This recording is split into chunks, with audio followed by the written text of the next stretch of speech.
Welcome to the sixth and final video on the tagging penguins problem. In this video, we'll focus on how to write our conclusions when comparing two proportions. All of the calculations have been done in the previous set of videos. This video will focus only on how to write the conclusions for our 4 pillars of inference. Let's get started. We're currently at step 5 in our 6-step method for statistical inference. We're formulating conclusions. We're going to focus on how to write the conclusions for all 4 pillars of inference.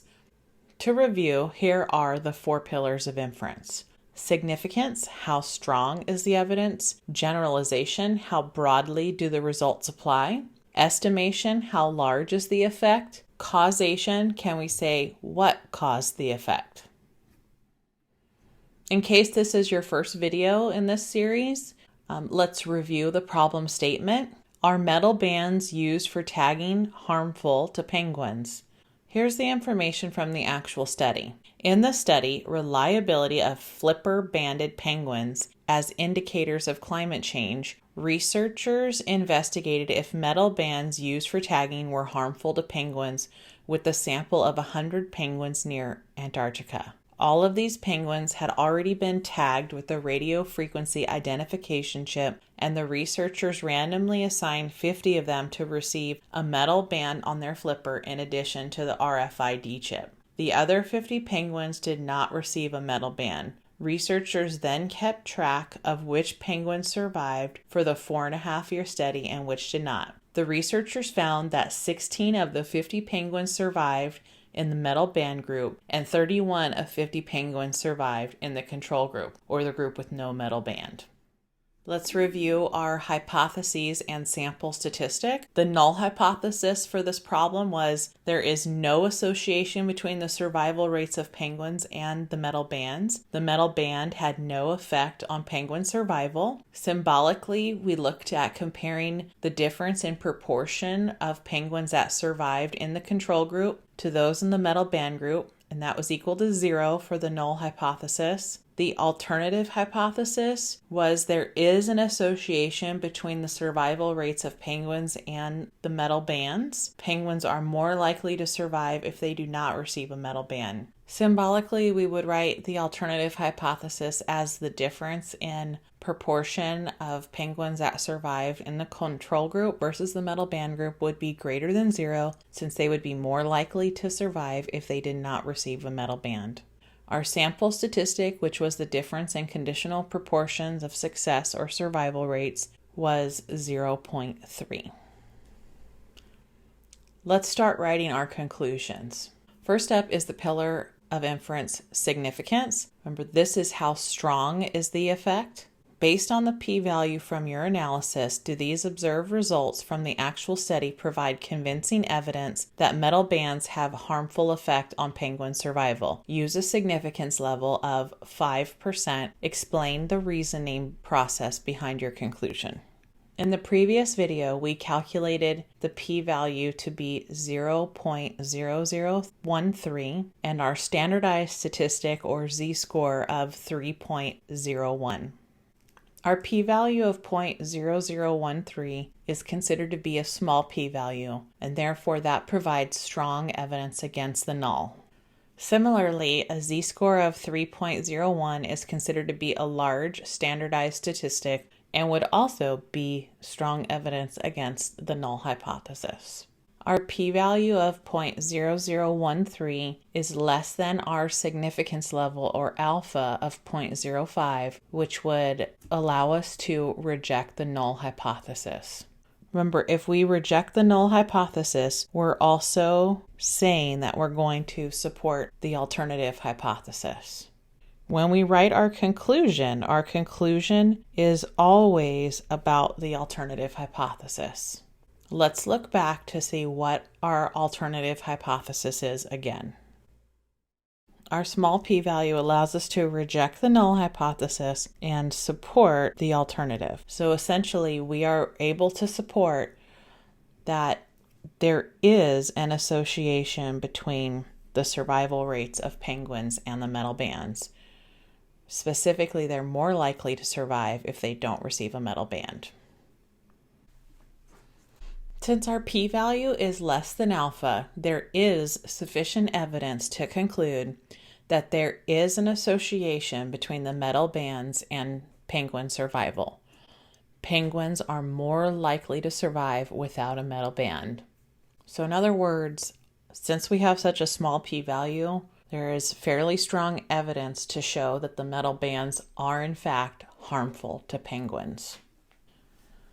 Now let's formulate our conclusion for the pillar of inference estimation. Our conclusion from significance told us that there was sufficient evidence to show that the metal bands are harmful to penguin survival. We're now going to use a confidence interval to estimate the actual difference in survival rates between penguins in the control group and those in the metal band group. Use the theory-based applet to find a 95% confidence interval for the true difference in survival rates of penguins in the control group with no metal band versus the survival rates of penguins with a metal band. Round your answers to 3 decimal places. Interpret what your confidence interval means using the context of the problem. On the previous video, we found that the 95% confidence interval for the difference in proportion of the penguins that survive in the control group versus the proportion of penguins that survive in the metal band group was 0.113 to 0.487 rounded to 3 decimal places. Now, this is a confidence interval for the difference. When you're doing a confidence interval for the difference, it's key to notice something about this confidence interval. This confidence interval is all positive. 0 is not in that confidence interval. There are no negative numbers in this confidence interval. If the values in their confidence interval are all positive, then what that means is that the first value in the difference is bigger than the second value in the difference by this much. In other words, what this is telling us is that the proportion of penguins that survive in the control group was larger than the proportion of penguins that survive in the metal band group by approximately 11.3% to 48.7%. So since these are proportions, I've converted the decimals into percentages. So once again, this is a difference. So the confidence interval is telling me how much they differ by. Since the confidence interval is all positive, the first quantity in the difference is bigger. Now let's just replace pi of the control group and pi of the metal band group with their actual meaning using the context of the problem. Our interpretation for this confidence interval is that we are 95% confident that the proportion of penguins that would survive without a metal band is between 11.3% to 48.7% larger than the proportions of penguins that would survive with a metal band. It would probably be important to note here that this is not giving us the actual proportion of penguins that would survive in the control group. It's telling us how much more likely a penguin is to survive in the control group than the metal band group. Let's formulate our conclusion for the next pillar of inference, causation. Is drawing a cause and effect conclusion between the metal bands and a lower chance of penguin survival justified from this study? Explain why or why not. When studying causation, we learned that random assignment was critical when trying to draw a cause and effect conclusion. Let's review the problem statement to see if random assignment was utilized in this problem. From the problem statement, we can see that the researchers did in fact use random assignment because they randomly assigned 50 of them to receive a metal band and the other 50 did not receive a metal band. So random assignment was utilized in this problem. So let's go back and formulate our conclusion for causation. Since the researchers used random assignment in the study, a cause and effect conclusion is justified.